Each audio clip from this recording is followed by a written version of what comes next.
In 3, 2, we are live. There we go. Welcome, everybody. We are in a bit of a different format. I've made some adjustments to the weather center behind me here very soon. I'm going to be putting up a bunch of soundproofing walls, just more or less trying to get the configuration of the home office space dialed in and ready to rock and roll because it is now May 5th, Cinco de Mayo, for those of you out there celebrating today. We are now about 26 days away from the Atlantic hurricane season starting per the calendar and only 9 days away from the Eastern Pacific hurricane season from getting started. And the signs are there. They're definitely there. We are in for a pretty lengthy discussion tonight. And that's primarily because of my absence. I've been absent on the page once again, and I know it's at the point to where it's almost expected, and I do apologize for that.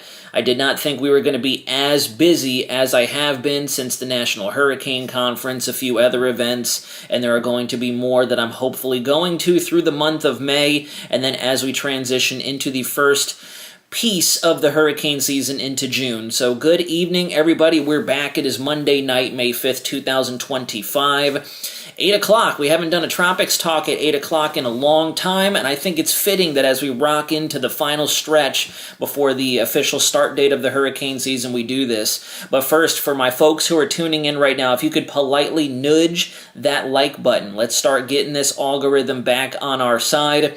If you manage to discover the channel via searching this video or a recommendation in your YouTube algorithm, please consider clicking subscribe. We're very, very close to starting our routine tropical updates, and this time that is a guarantee. I'm not going to just vanish in the middle of them, and we already have stuff to talk about, not only with an update on our climate data, but also what is actually happening real time and what could be possibly happening here very soon. Very soon. Well, 10 days if you still count today. I'm going 9 because we're already at 8 o'clock. So let's get started with the infrared satellite. If you look at the infrared, first things first, this blocking pattern, the omega block pattern, that's the buzzword right now, across North America is still in place. We have an upper low spinning over the Midwest and an upper low over the desert Southwest, the Four Corners states, and a big old elongated, stretched out ridge that has kept these features in position for an extended period of time.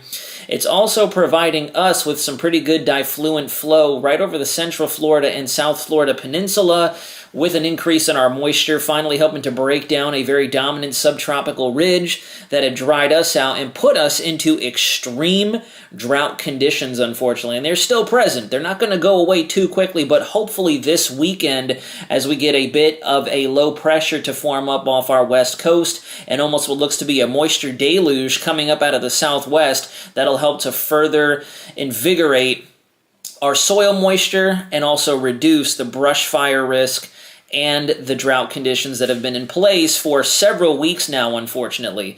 Another thing I want to point out right off the rip is if you look at the Pacific monsoonal trough, far more vibrant thunderstorms. Our soil moisture. I don't know how my live stream just started randomly playing on my phone like that. That was a little weird. But anyways, a lot more robust thunderstorm action on the Pacific monsoonal trough, the interaction between our southerly winds and our northerly winds between hemispheres out there in the Pacific tropical basin. Same thing with our intertropical convergence zone. If you notice, we're starting to get more and more of these large clusters of thunderstorm activity coming in off the coast of Africa and then back across the ITCZ. We're starting to lift up. We're almost down into the Windward Islands of the Lesser Antilles and the ABC Islands. We're right up against the Guianas at this point, so things are starting to lift up. We're definitely getting to that point. And we're going to talk all about that. I'm going to go ahead and tease you right now so you stick around.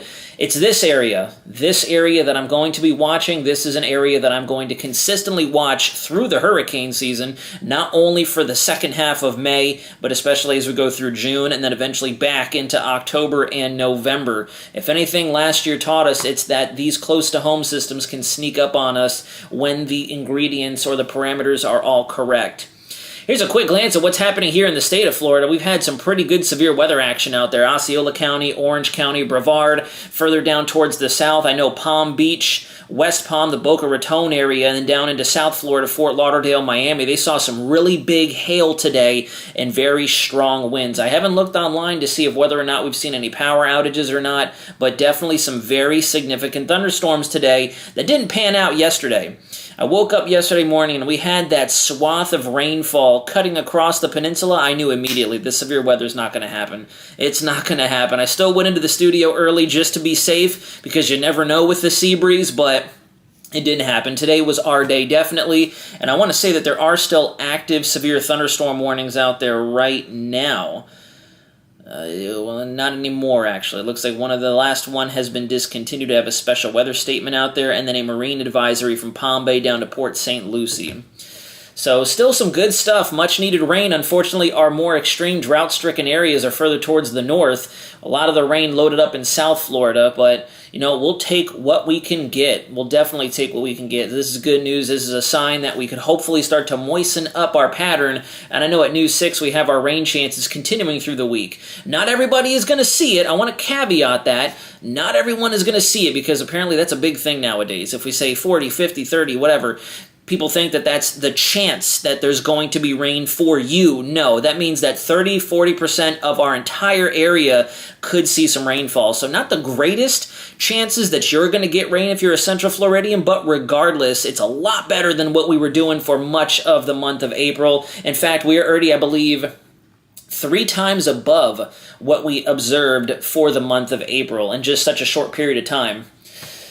Now, let's get into some of the meat and potatoes. So we've had the CANSIPs, we've had the CFS, and most recently today we've had the Euro seasonal data populate. So we have a lot of new information to cover. So if you're just joining us or you have been sitting with us listening to my spiel about what's going on live, hold on to your butts because now we're going to get into the sauce of what the tropics are looking like. We're starting off with the CANSIPs, the Canadian seasonal model. And as you can see, for the month of May, it's indicating that our intertropical convergence zone is going to be fairly wet. Same thing with Central America, and if you look out over the southeast United States, it's also indicating that we are going to have above average chances for precipitation, and it's looking that way. The models are showing that for the next week, 2 weeks, give or take, obviously pending the pattern doesn't suddenly flip-flop on us. Same thing with the month of June. Now notice that we have a direct funnel of potential enhanced moisture going right up into Venezuela, the Windward Islands. Mr. Man JJ, I know you're in the chat. I'm looking right at you, buddy. Same thing with Puerto Rico and the Leeward Islands to the north. You can also see that again near Costa Rica, Honduras, Nicaragua, and Panama, that increase in our moisture totals, and we're still looking at pretty good moisture values potentially for us in the southeast and up the eastern seaboard. July, this is where we start to get a little more discontinuity, I'll admit. The CANSIPs thinks we're going to be very moist across the board once again, from the Gulf Coast all the way through to the Horn of Africa. And then we have that large signature of what looks like recurving tropical cyclones, but I would caution you to imagine that's what it's signifying. I would caution you against that, because this is right over top where the CANSIPs is also predicting the warmest anomalies in terms of our sea surface temperatures. So we could be indicating here just garden variety thunderstorms or convection trying to form underneath our Atlantic high pressure. Likely not what's going to be happening because it's expected to be a fairly dominant area of high pressure. And on top of that, it's expected to be more in a positive phase, and I'll get to that later down the road. But I think what this is showing us is more or less evaporation that's going to be taking place in the ocean if those sea surface temperatures do manifest themselves over the central subtropical Atlantic. So I would caution you in thinking that this shows a weak, suppressed Bermuda-Azores high, and systems are all just recurving out there. I don't think that's what's happening, and it wouldn't make very much sense either, because this here would also suggest we have an area of ridging and high pressure up over Atlantic Canada and the Northeast. So unless this high pressure does in fact go away like it did in 2023, nothing signals that'll happen. I would take this with a grain of salt. It's this that I'm looking at here, to tell you the truth. And before I start just drawing everywhere, this is what I'm looking at. Not really looking at this, not really looking at that. I'm looking at this, where our warmest anomalies currently are right now. Same thing with August. August looks even more saturated for Central America, very close to home. September, we start to see that backing down a little bit. October, we start to dry out. November and December, and the rest is history. The reason I don't take that to heart is because last hurricane season, if you all recall, the CANSIPs also did say we were going to dry out through the end of September, through October, November, etc. And the opposite happened. We had Helene, and then we had Milton, and then we could have received 2 more systems if it weren't for the negative PNA and the dominant area of high pressure out in the Atlantic saving us in the southeast. So I don't really buy into the fact that we're going to be, quote, drought-stricken for an extended period of time. I don't think that's what's going to happen, but we'll see. We'll definitely wait and see. And then you can see as we get into March of 2026, we're already starting to rise back up and get a little busier. Now, on to the CFS. So I already have the CFS fast-forwarded to August. You can see a huge area of precip out there across the Atlantic. A little bit of action out there for the Caribbean and the Gulf. Once again, take this with a grain of salt because it does not line up very well with what our pressure pattern looks like out there. If you look at the anomaly here, it shows a fairly strong area of high pressure with our lower pressures back over in this area, and that's where it's kind of the driest. So I'm not too sure I buy into that. I really do think a lot of the models are honing in on where our warmth currently is. You take a look at this and it makes sense. Look at where all your warmth is loaded up out there, and that's exactly where the precip anomalies are honing in. If I switch us back over to that, bam, you get a lot of it. So we'll have to wait and see. That's why I've been more or less looking at our upper heights and our surface sea level pressure anomalies when it comes to taking a look at where our systems could go and where we could possibly see formation. Now, the Euro seasonal. The Euro seasonal is fairly mute, but again, I'm looking at the pattern in terms of where things are moving. If you look at May, calling for above average rainfall for the southeast, the south up the eastern seaboard, a lot of action going on in the Caribbean near the Antilles, Puerto Rico, Hispaniola, and then the northern periphery of northern South America. You go into June, and this tells me pretty solid Central American gyre signal. We'll have to see. I know that the extended range, the 45-day Euro, does have a large punch of upward vertical velocities that transition through as the MJO gets into a bit of an enhanced phase. But then if you look out over the actual tropics, not a lot going on out there. You go into July, and July looks even more quiet. We have a couple of anomalies pinging in the central Gulf, through the southeast again, but then again, not much going on out there. Now, August. What I want you to look closely at here is the fact that we don't really have much going on over the greater Atlantic basin. This would suggest that we will stay in a positive North Atlantic oscillation with a bit of additional ridging pushing up against our east coast, because if you track the precip anomalies, they flow just like this. Very similar to what we saw last year. Same thing with September. In fact, September was a bit of an uptrend. September was showing us very dry in the southeast along the Gulf Coast with a bit action going on in the actual main development region into the eastern Caribbean. That has since changed. Now we're looking at above average figures for the southeast, and then it carries over into October. So who's to say? October we could have a bit of a mixed bag once again, just like we saw last year. November, still some activity out there, not necessarily tropical. Remember, we're just looking at precip signatures here, so not necessarily suggesting we're going to continue to see tropical cyclones out through November, but you never know. You never know. I'm thinking we do have a slight possibility of getting something early for the Atlantic side of things, or right on schedule for the Pacific side, depending on which side decides to win the battle of favorable conditions. And I'll walk you through that as we hang tight in this briefing. All right, so now we get into the seasonal forecast data from the Euro. If you look here, believe it or not, the European model has now brought down the totals for the Eastern Pacific, the Western Pacific, and kept the Atlantic basin slightly above average, which makes a lot of sense. This is forecasting 110% ace for our entire hurricane season from June all the way to November. And you know what? I'm fully on board with that. I really don't think we're going to hit hyperactive this hurricane season. I don't think that's even on the table. Do I see a lot of long tracking systems out there occurring a tremendous amount of ace, just like we saw with Beryl last hurricane season? No. Could we have one-off storm, one-off system that forms out there and then recurves out or anything? Maybe, but I'm not really feeling that type of vibe this hurricane season.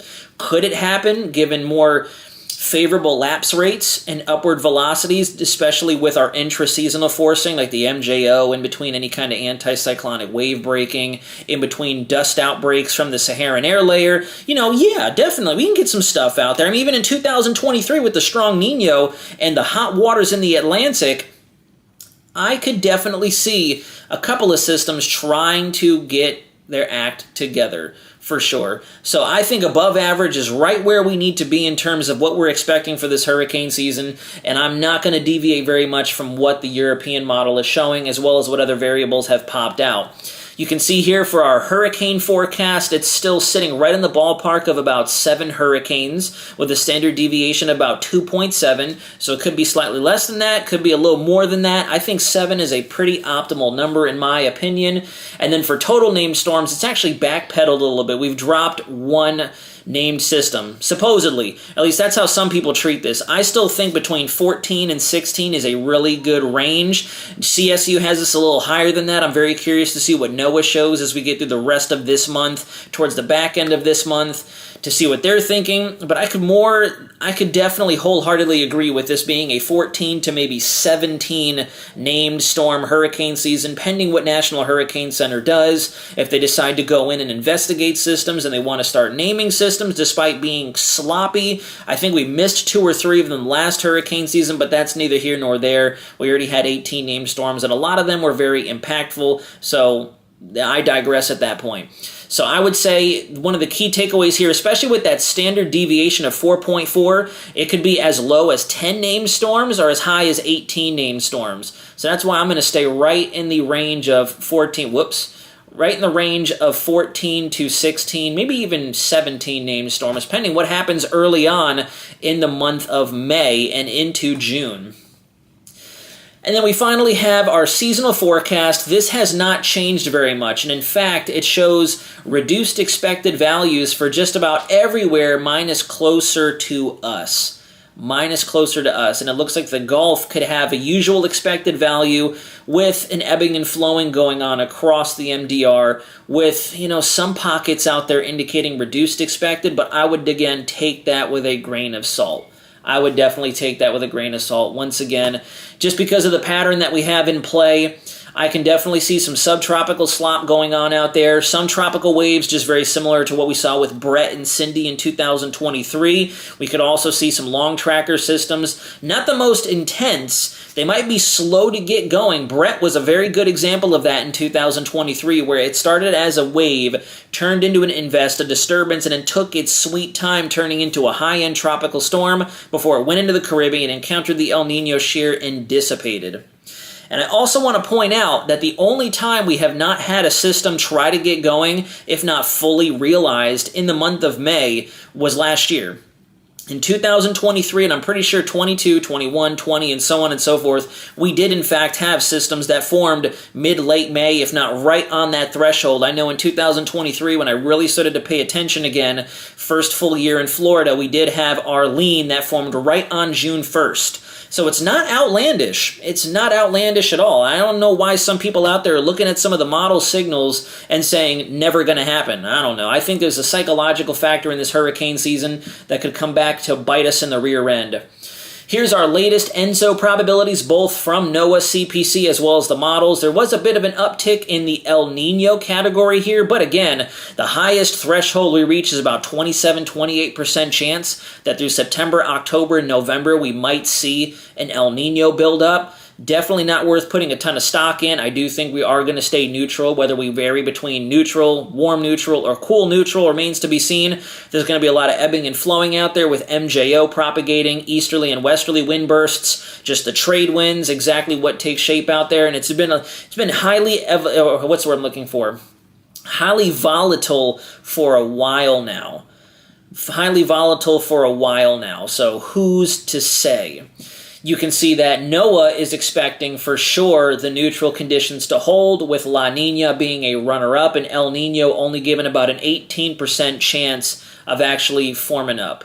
Then you can see that our latest projections as of April, the trend continues to be right in that neutral territory, right there. We have a couple of outliers shooting up into El Nino territory, and a few more going back down into La Nina territory. If I had to put stock in anything happening, I would definitely continue to ride the neutral train, just because that cool depth is very shallow as you go subsurface in the Pacific. It's not like we have a very thick cool layer. At least the last time I checked. Obviously that could change, but it does seem like the waters have been fairly mixed, so it's not really going to go in either direction, in my opinion. You can see here, the euro is still kind of struggling with the forecast. However, the key takeaway here is for Jason, June, July, August, September, October, November, the mean group stays in that neutral territory, and then it tries to bounce us back into El Nino for the winter time. If this were to happen, that's kind of a double-edged bad news kind of ordeal, or a package deal of negative news more or less. If we stay neutral during the hurricane season, that means that obviously we're going to have to watch other variables to determine activity. It also means it could still be on the fairly impactful side. And then if we transition to El Nino just in time for the winter, as well as if the waters stay fairly cool as opposed to cranking 2 to 4 degrees above average, we might have a greater severe weather season ahead for us here in the southeast if this were to pan out. I don't trust it. I know that the euro has been wanting to suggest El Nino for a while now. Obviously, we were supposed to be in El Nino now per the euro back in December, January. That hasn't happened, so take it with a grain of salt for sure. All right, here we go. So this is where we get into some of the live stuff. And it's been very interesting to watch this. I'll tell you the truth. Since we're on my personal channel, I will openly admit I've kind of missed doing the model watching that I'm doing, waking up early, going to bed late, looking at 0Z and 12Z and all that in between. And we're already starting to see some very interesting stuff out there. So this is the tropical cyclone activity chart, basically showing you where you could possibly see development or some tropical action. Doesn't necessarily mean a fully organized named storm, but we'll have to watch for this to be a potential source region.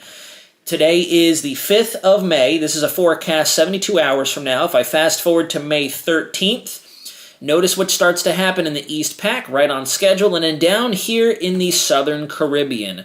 And then I'll take you all the way to the tail end of the loop 2 Saturdays from now, and bam, starting to see a really positive signal there. Now, where it gets wishy-washy is even though we're starting to climb the probability pedestal, this could go one of 2 ways. One, it remains fairly sloppy and tries to lift towards the north in this general direction, or if it stays even weaker and just becomes a very broad spin like we saw with Alberto and with Chris last hurricane season, it could wander its way into the East Pac and then get going.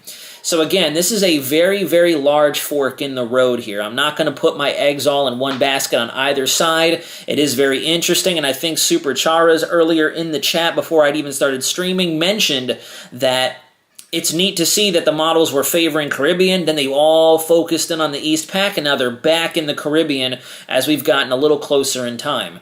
The same thing with these, got tongue-tied, wow. The same thing with these tropical probabilities. Now this one is actually having a cyclone, whether it be a depression, a storm, etc., traveling within a certain radius of a location. And one thing I find very interesting about this is if I run this bad boy all the way through all the way through May into June, bam. Don't even really need to narrate this slide at all. That's very interesting to see. And that's kind of exactly what some of our climate models that I was just showing you was alluding to. So I'm, again, not putting confidence in a named storm on X day for Y person. No, what I'm thinking here is we're just going to have to start watching. This is a reminder that we're getting closer and closer to that fateful time of the year. I did a vertical video on some of my social medias yesterday, and the key takeaway from that video was that we're close. We're right on the threshold of seeing things getting started. Time has been flying by. I can't believe it's already May 5th. I feel like we were just talking about Christmas, my birthday back in February, getting started with yada, yada, yada, and now we're knocking on the door of hurricane season. This is a look at the 7-day anomaly change out there across the globe. And the one thing I want to point out to you is the MDR is warming. We have been on a slow and steady warming trend over the last about 15 days, give or take. And you can see that here, that the MDR has warmed about a degree or so in the last few days. And I'm pretty sure, before I spoil anything, I'm going to come here really fast because I'm pretty sure they have a chart here for the Atlantic. And let's see. There you go.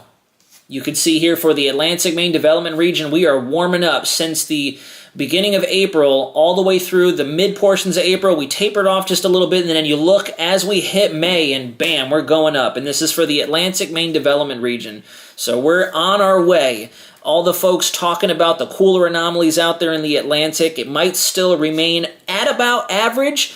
But let's not forget, we've had hundreds of hurricane seasons before this one to where the waters were average, and we still had the 2000s, the early 90s, or I should say the late 90s. 2004 was a fairly average season with a lot of cool mixed with warm. Same thing with 2005. I remember looking at 2020 even, and there really wasn't a tremendous pocket of super warmth out there like we've seen for the last couple of hurricane seasons. So I find it very interesting that we are now on the rise. You look at the East Atlantic as well. Same thing, and this is the eastern portion closest to Africa, and we're going up. Within the last several days, we've gone from about 25 degrees Charlie to about 25 and a half. And I know that doesn't seem like much, but when you take such a massive body of water and warm it up like that, that'll pile up as you go over the next couple of weeks. So we'll have to see if this continues to trend or if the positive NAO builds back in and we begin to increase the trade winds, despite the fact that I do think that once the monsoon gets going, we're going to see the warming regardless. Now, again, I apologize. Actually, we're doing pretty good on time. It's only 27 minutes in, so we're going to just keep rocking. These are our 12Z European model ensembles. As you can all see, I brought back my weather model subscription. It was time. You know, I love WeatherBell. It's a great website, phenomenal platform with lots of data, but I missed the good old spaghetti plots on this website. This was our pride and joy back in 2023, and we're bringing them back for 2025. As you go through the latest iteration of the Euro ensembles, if you notice, there was a pretty decent uptick in ensemble members down there in the Caribbean. Right there. Pretty decent handful out there in the East Pac as well, so it's anybody's best guess where this energy will manifest itself. I do think a gyre is coming, a relaxing in our overall upper level winds, producing shear is going to break down a little bit, and we're going to have a pocket of favorable conditions on both sides of the AOR there. So we'll see. It'll either be west of Central America or it'll be just to the east, stuck in that pocket of the Southern Caribbean Basin. Same thing with the GFS. This is the 12Z GFS showing a pretty steady up and coming trend in the ensembles down there. You can see it right there in the Southern Caribbean. Not nearly as many in the Eastern Pacific. And it also kind of highlights that little area of low pressure that's going to form off our west coast and drive our rain chances up for this weekend. So like I've been saying on air and digitally, if you have plans for the weekend, you definitely want to make sure you have a backup plan, because it does look like we're going to have a lot more rain in here. I do have the 18Z ensembles pulled up. They're nearly just about in. And as you can see, 18Z doesn't really calm it down at all. 18Z does still show quite a bit of ensemble members moving up towards the northeast. So we'll have to wait and see. This could still very well be a phantom signal. It has my attention because it is trending on all of our different model platforms. The AI model has a broad spin down there. The Canadian model is finally starting to catch up with it. I have those ensembles right here. You look at the 12Z output. You start to fast forward, you can see general lowering pressures across Central America and Mexico. And then as we get into that mentioned time frame, there you go. We're starting to see a clustering of weak ensemble members on both sides of the AOR there. So it's picking up on something. We just don't know quite what it will be just yet, because I think we're still way too far away. It's May 5th, and right now I'm thinking the greatest chance we start to really see something on the models that we need to be focused on is probably going to be by the middle of the month. I think by 10 days from now, that's when we may have a more evident signal. I'm going to pull it up just because I know people are talking. People are posting about it. Yes, the good old happy hour run of the GFS has a major hurricane destroying Jamaica in the month of May. Do not put a lot of stock on this. This is not going to be a major hurricane type scenario, although Beryl taught us lessons last year, so I go into every scenario with an open mind. If it's there, it's there. If it's not there, then it's not there. So I caution you to buy into the early hype. Some people are even trying to twist it. They're posting pictures of this and making statements, oh yeah, it's phantom season, blah, blah, blah. And it's like, yeah, but you're still posting it. You're getting people to look at your stuff, and that is still technically clickbait. That's why I didn't want to lead with this and say major hurricane or anything like that. So just wanted to throw that out there. But regardless, this has been there for a while now. If I go back to 18Z, yesterday it was there. Right there. And it has been slowly but surely moving up in time. If you look, we see genesis of that thing by about 320, 330 hours on the 18Z 24 hours prior. You go to 18Z today, and we have definitely moved up substantially. It shows genesis of a feature somewhere between 230 and 240 hours. So we're definitely coming up in time. If it were staying in the 300-hour range, then I'd be like, throw this in the trash. Just J it from a three-point line. In this case, there is just a small amount of stock to put into it because of the fact that we do have a signal that's moving forward with time. It's not staying back there in the 300-hour range. Is the 18Z AI in? It is, as a matter of fact. And if you look, the 18Z AI has now transitioned back to the East Pac. If you look, this is what I've been saying. It starts out down there in southern Central America, but in this case, the Eastern Pacific wins out. Remember earlier I told you the fork in the road, if it stays really weak and sandwiched down there, it could wander across Central America and then get going in the Eastern Pacific. Well, that's what this new iteration of the 18Z shows right there.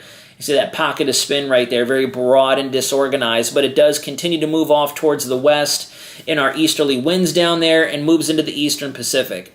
So once again, I'm not going to put any faith in one end-all be-all solution. You look at the European model, and it does continue to show something trying to get its act going down there, but it is hung up over Central America. It definitely looks very gyre-ish, though. You look at our 200 millibar winds, and you can see how that area begins to relax. We got our northwesterly flow, a bit of a disruption in the overall pattern out there. You can see it a little bit more in the 850 millibar winds. Very raggedy appearance, so it definitely shows something is moving through the flow. It's just a matter of what that's going to look like when it finally does happen. Last but certainly not least, speaking of the MJO, if you look at the CFS does in fact have a really good pocket of lift over that general area by mid to late May, and it carries it through for a little while there. This is into early June, and then we're back underneath a suppressed phase as the Indian Ocean and East Africa gets going. Now, I will caveat that by saying a lot of folks, and I've mentioned this before, a lot of folks will take this as, oh yeah, we're going to be suppressed, no activity. No, that's not what this means. Remember, this is only one piece of the puzzle that has to fit into place. So just because we have an unfavorable phase of the MJO right on top of us doesn't necessarily mean that it's in an unfavorable position somewhere else. If you go through the data and the historical facts behind the MJO, it's usually when it is in the maritime continent area out into the Pacific that we are in the fully suppressed phase, and more than likely nothing's going to happen unless you have a freaking Hail Mary from Mother Nature. But the fact that at this point into the first half of June, we're still sitting over Africa and instigating some Indian Ocean action out there in the form of their monsoon, we could still see a little bit of that bleed over into the Atlantic AOR. So it's a waiting and seeing game, and then here, now you can see that we are now under a more unfavorable position as we get into mid-June. That makes sense. You You can see the same thing here on the latest 12Z European ensemble as we go through the latter half of May. There you have it. We start to focus that lift, focus the MJO over the Atlantic, and it is right on par with the same date and time that our deterministic models are highlighting. This is between 12 May and 19 May, and it only continues from there. We fast forward to 13 to the 20th. That is the end of the loop, and you could see a focusing of our MJO and upper level divergence, which means lift, splitting of the air at the highest point in the atmosphere out there for the Caribbean and much of the Atlantic. So we'll see. GFS showing exactly the same thing as expected, considering the fact that the GFS wants a freaking Cat 4 into the island of Jamaica, but it focuses our lift out there over the Caribbean and keeps it there all the way through to the end of May, albeit a slightly more sandwiched appearance, which I think is a little bizarre. I think the Euro is going to win out on this one as well. And when you look at our actual Havmahler charts, it's interesting to see that the GEFS ensemble there shows a small pocket of favorable conditions and favorable divergence, whereas here you get a whole standing wave that just kind of hangs out there through to the beginning of June. That is an impressive signal for sure. We'll have to see if that continues to trend. European model a little bit more reined in, but it does show an enhanced period wandering through the pattern between the 20th-ish, give or take, of May all the way through to the beginning of June, the first couple days of June. So yeah, definitely some good stuff to watch. There you have it again. There's your European actual two-dimensional view of it, as opposed to looking at the Havmahler graphic. You can see just from the top down, like the CFS and on Tropical Tidbits. And there goes the focusing. A lot more of it positioned over the Eastern Pacific, but it's anybody's best guess. That's what makes the gyre so tricky, and at the same time so fun to toy with, because you just never know. It's literally a mixed bag. Quite literally a mixed bag. So we shall see what happens. I'll take you back to the infrared satellite shot because we actually did very good on time. It's only 8:36, and that's it. That's all I got for everybody. I wanted to make sure that we got this live stream up and running. Please, once again, we have a pretty decent crowd in here tonight. Let's get those likes up. Let's get this information out there for everybody because we're tracking a couple of different things all at once. We're looking at our intra-seasonal variables. We're looking at the last batch of pre-season information because after this, remember, we're going to be in the season. After this, we might still be pre-peak or pre-this, pre-that. But in this case, this is our last batch of pre-season data. From here on in, we're rocking. It'll be time. It'll be go time, basically. On top of that, we're also tracking what could possibly try to take shape down here in the Caribbean. So at this point in time, the key takeaway for everybody watching right now, and I would suggest you echo this to everybody you come into contact with, friends, family, loved ones, co-workers, etc. If you want to recommend the channel, feel free to do so, but at least through word of mouth or text or whatever, just let them know that this is the point in time. We got to be finalizing our prep. We got to be finalizing a plan, okay? Because things could start to pop off at a moment's notice. And yes, Brady G 111, I did interview Dr. Phil Klotzbach in New Orleans, as well as a couple other folks. We're going to be airing that at News 6 in our hurricane special at the end of this month. And I also might try to take some of that info or some of that interview and put it on my channel for you all to view as well. Some good information. Some very good information. So, with us being this close to the season now, the three things I want to break down for you before we wrap up, my three theories or three thoughts. Number one, this is not going to be an extraordinary hurricane season. And by that I mean we're not going to go gangbusters. The pattern just quite isn't there for a 20, 25, 30-plus hurricane season from hell, as some people have mentioned for last year, and even though that technically unfolded in the form of impacts, it didn't happen in named storms. No, I do think this could be a quality over quantity type of hurricane season again.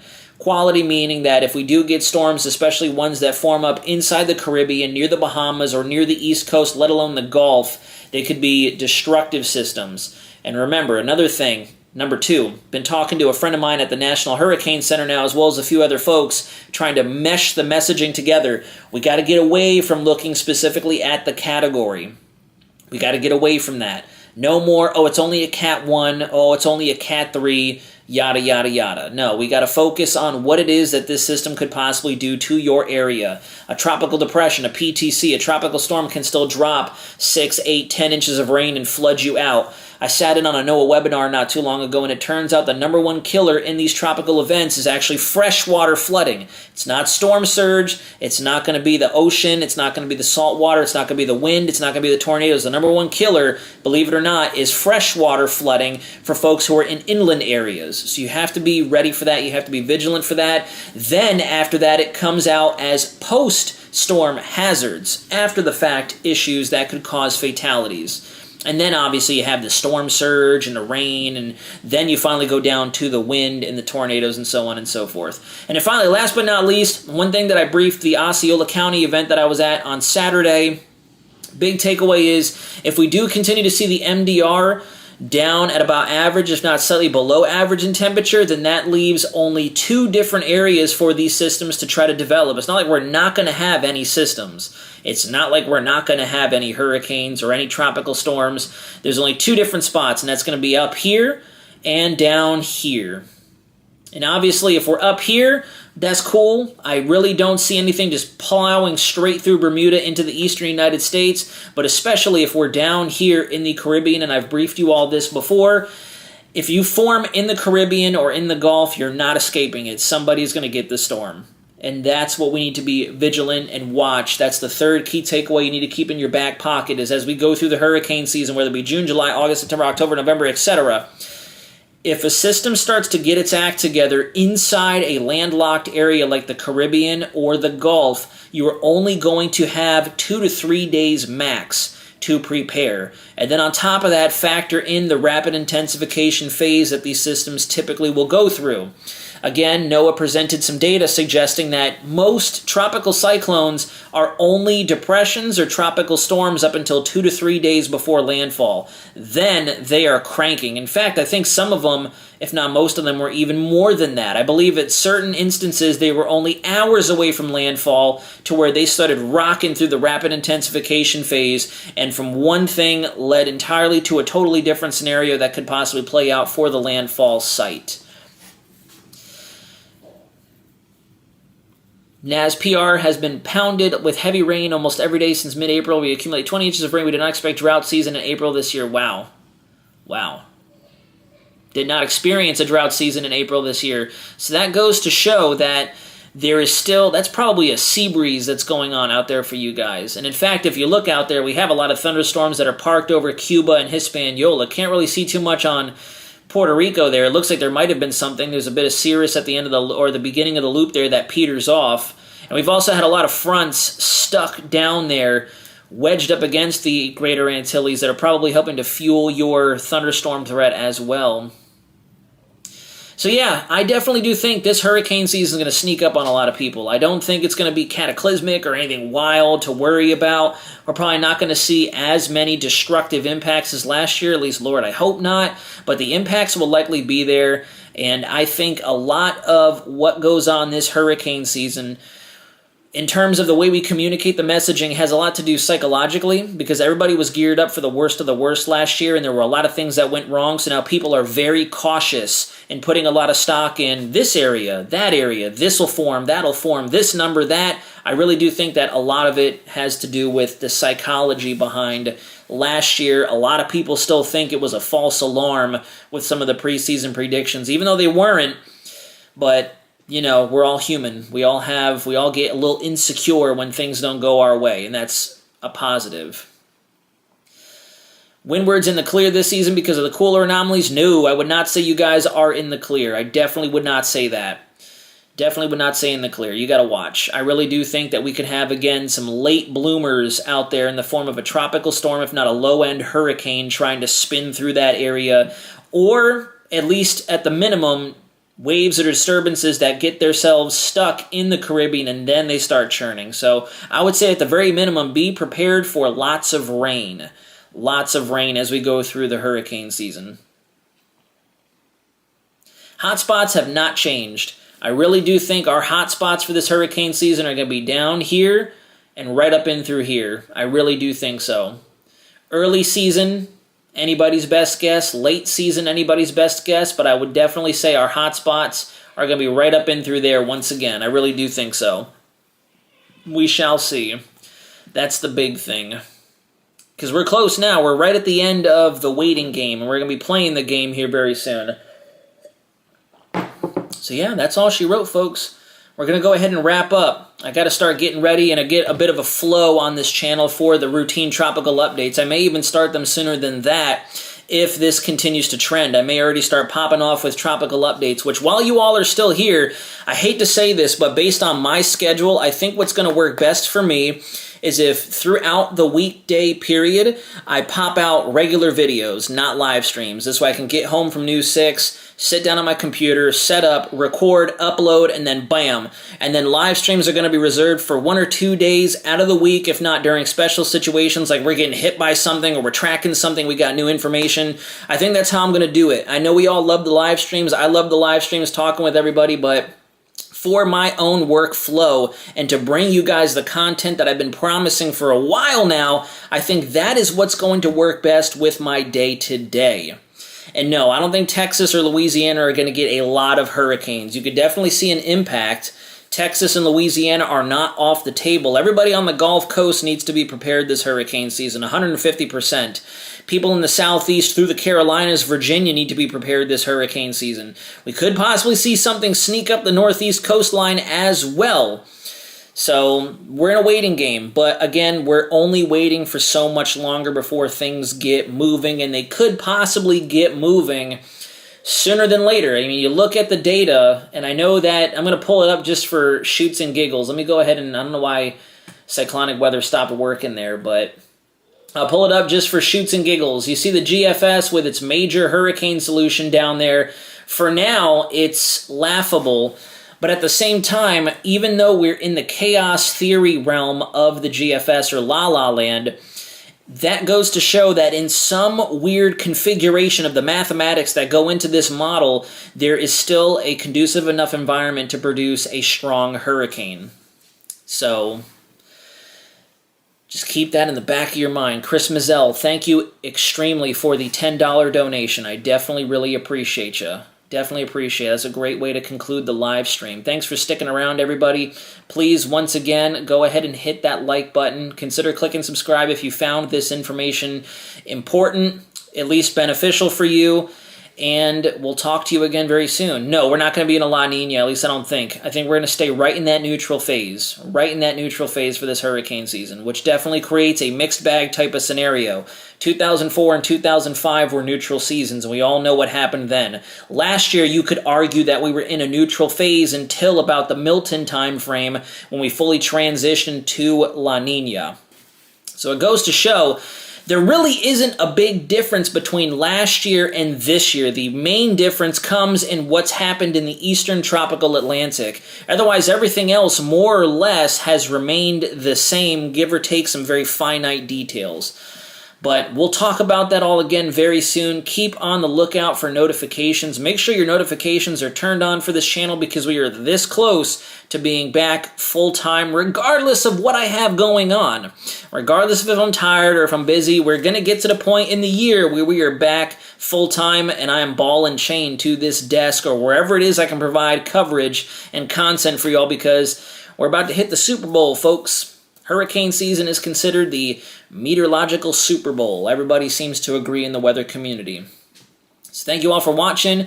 I hope you've had a fantastic Monday. We'll probably see you again later this week for sure, especially given what is happening out there real time. We'll continue to watch the models, and I'll pop up with another video or two as we go through the rest of the week, and we'll get another live stream going your way very soon. In a couple days, we get the North American multi-model update, the last one preseason. That's the last batch of preseasonal data that we will receive before the hurricane season, so you can count on the Weather Center to break it all down for you for the best or to the best of my ability. So thank you all for watching. Have a wonderful rest of your Monday night. We'll talk again soon. I got to go get ready for final exams because the spring semester is just about over. But thank you all for being such a spectacular audience, and you know the drill. This is Weather Center Nazario, signing out.